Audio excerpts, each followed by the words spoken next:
Hello guys and welcome to Walking Project. That's the Droid Turbo 2 and I just got the Nougat update. I'm here to tell you what the new features are and is it worth the upgrade.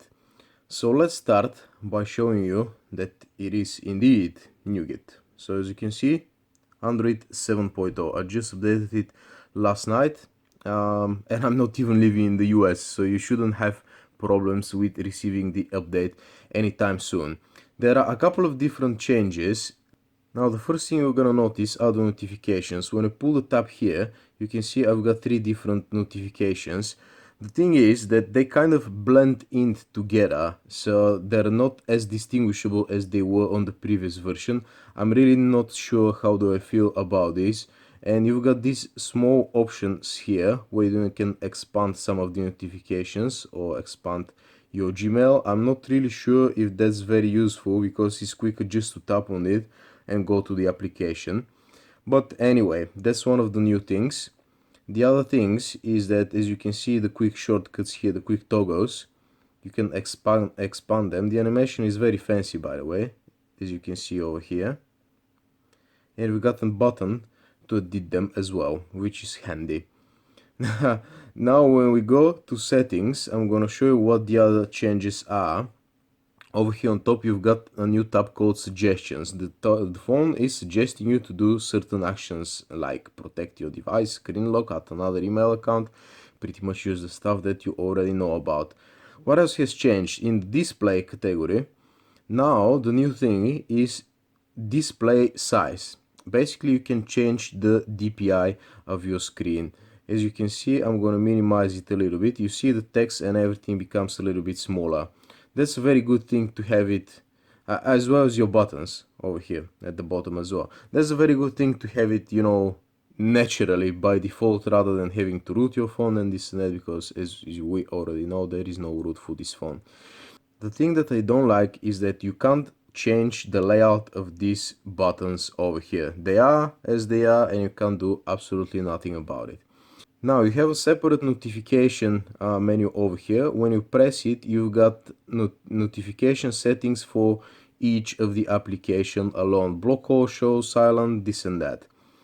The other thing that you see as a difference is when you go to sound, you've got default notification ringtone and default alarm ringtone.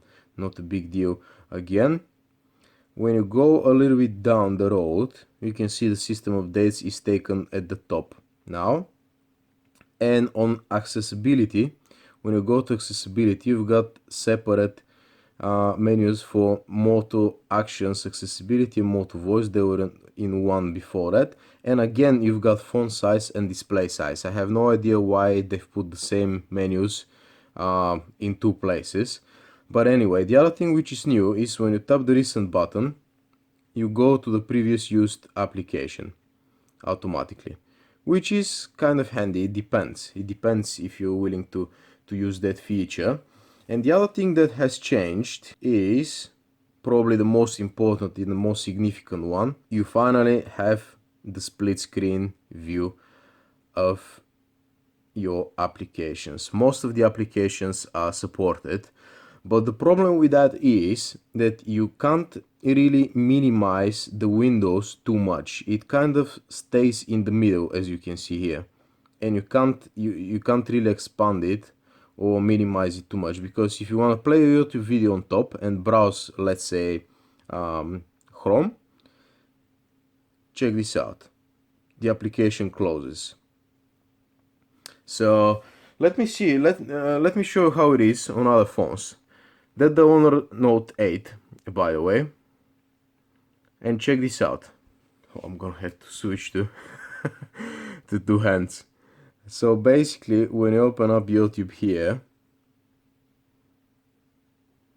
and you open up Chrome over here, you can play the video and minimize the window as much as you want. Basically, you can do it like that.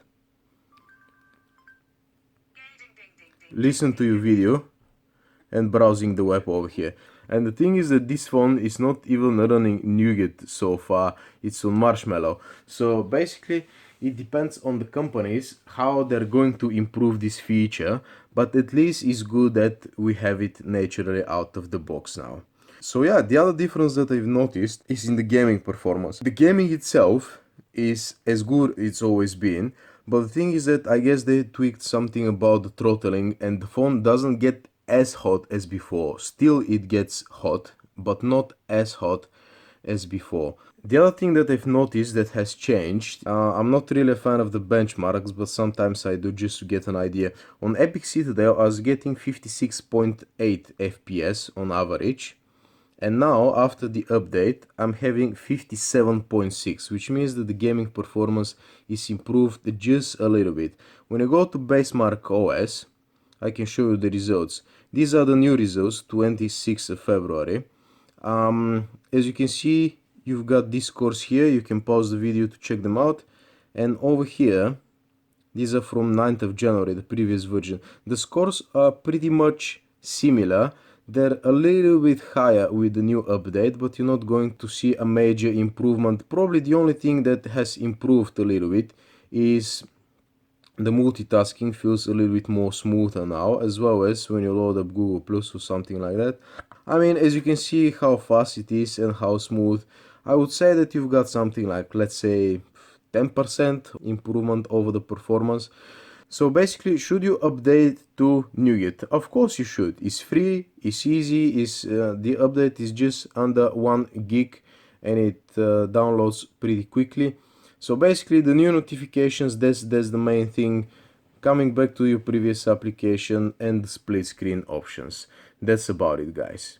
And I've got the notification invert colors, which is basically absolutely useless. I have no idea why would you want to do that. But anyway, thank you very much for watching, guys. Keep calm and subscribe to my channel. See you later.